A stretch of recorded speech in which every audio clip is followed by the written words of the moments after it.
What's up? Welcome back to Daily Fix here. My name is Pio, and I'm very excited because I just returned from PlayStation Experience 2018 here in Bangkok. And the Funbox team and I got a chance to play Kingdom Hearts 3, which is what I was looking forward to when I went there. There were a bunch of other games as well. Spider-Man 4, Assassin's Creed, Overcooked 2, Resident Evil 2, the remake. But the queues for those games were so long. I think over 2 hours in some cases that we couldn't bother. We didn't have time to line up for that. So all three of us stood in line to play Kingdom Hearts. And it was everything I hoped it would be. It was fantastic. So I'm going to describe what I saw. And we got to play for about 10 minutes. And I recorded the audio for the whole playthrough just so I could talk to myself during gameplay and not forget what I'm supposed to talk about right now. So first of all, the visuals look amazing. It looks exactly like what we saw in E3. So when the demo starts, you get to choose which level you want to play in,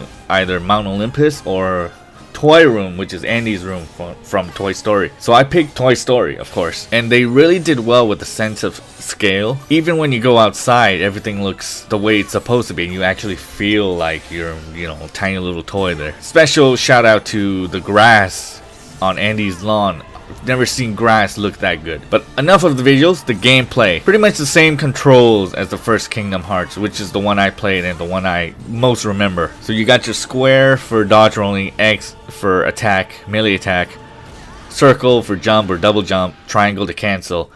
And then you have your typical menu on the left side where it's attack, magic, item, and a grayed out option called link. For the most part, I couldn't select the link button, but then it became available afterward, which I'll get to soon. So in Magic you have Thundara, Blizzara, and Fyra, which is basic Final Fantasy spells, and they look great. When you press L1, it brings up a little shortcut on the left side where you can access those spells, and I'm pretty sure you can customize the shortcuts to be something else and not just magic. With this one, you're also able to change your weapon on the fly, like literally instantly by pressing left or right on the D-pad. And I had access to, I think, 2 weapons. One was sort of an organic looking keyblade, and the other one was made of cogs and metal. There are also a bunch of ultimates that were available, and I think the ultimates are based on what weapon you're using, though I could be wrong.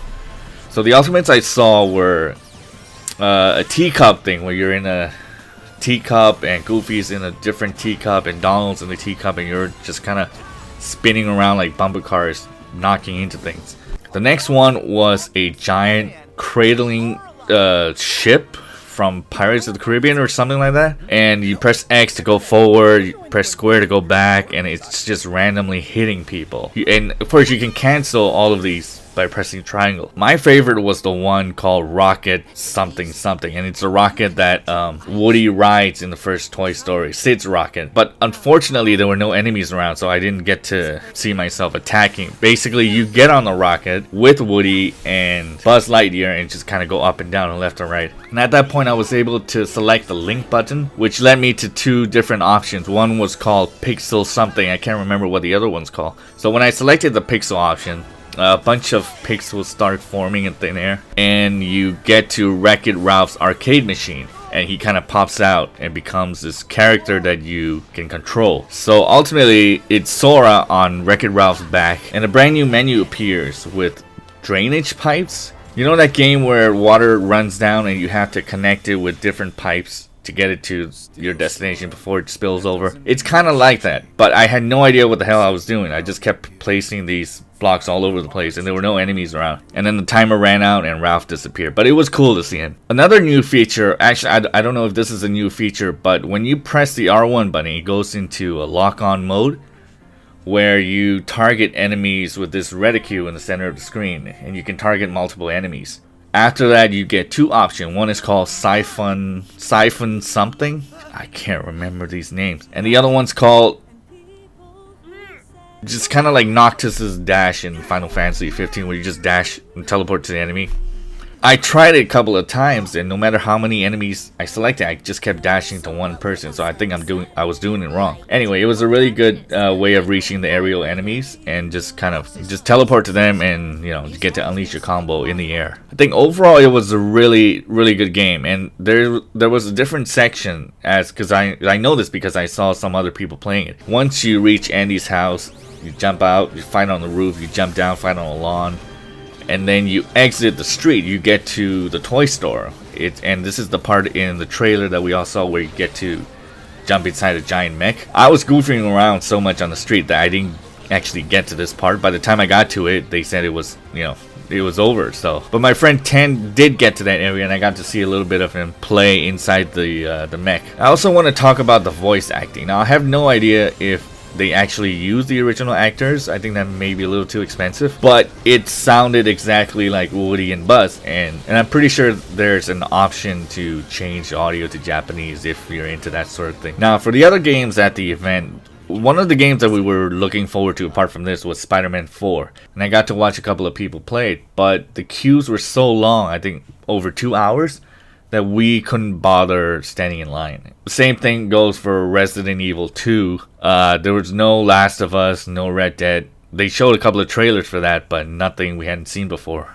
So all in all, it was a pretty good experience, and I'm very glad I got to play Kingdom Hearts 3. I'm not a huge fan. Played the first one, and then I played the one on 3DS. I think it was called Dream Drop Distance, but I never finished it. And although I'm not a Kingdom Hearts fan, I am a Square Enix fan in JRPGs in general, so it was nice seeing Sora and Goofy and Donald again. When I initially saw the trailers at E3, I knew that this was something I had to play, but now I'm thoroughly convinced that I have to play it day one because it was phenomenal. Yep. Well done, Disney! Done well, you have! So we got this as part of the VIP tickets, but nothing much else. It's size L, it doesn't fit me, so I'm giving it to the wife. Here, wife.